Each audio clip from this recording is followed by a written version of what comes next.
Before the 11th July 2010 twin bomb blast in Kampala, Hawa Kabanyoro treasured her Saturday mornings.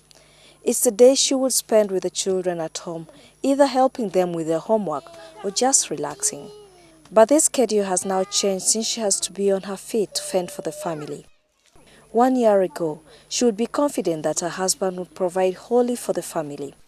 But this is no more after her husband Musa Sevume was killed at Chadondo rugby grounds by the bombs.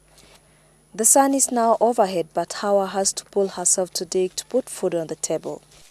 It's here that we found Hawa when we visited her home in Kabumbi zone in Asana near Kampala.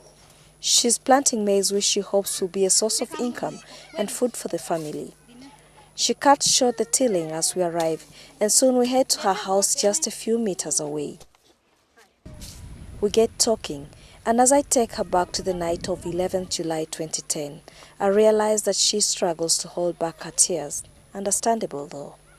But she cannot say with certainty whether she expected her husband Sevume to be among the football revelers at Chadondo Rugby Club that fateful night when about 80 people were killed in the bomb blast.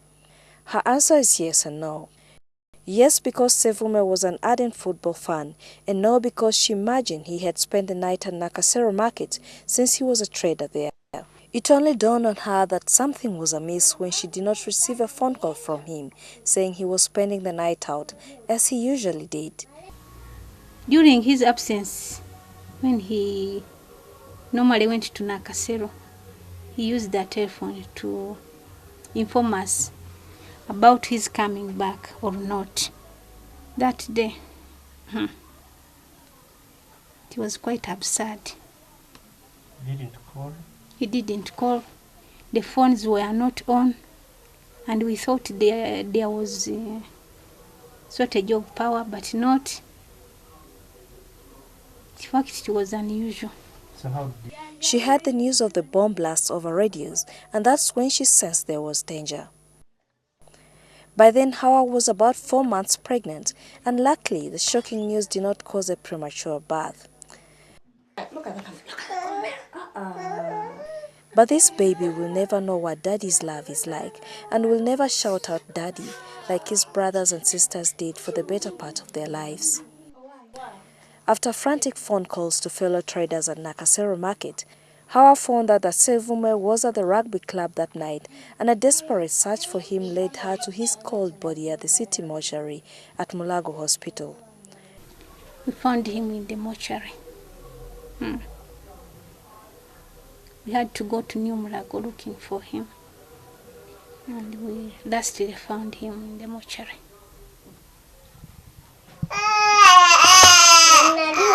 Now things will never be the same again in the Sevume household without him.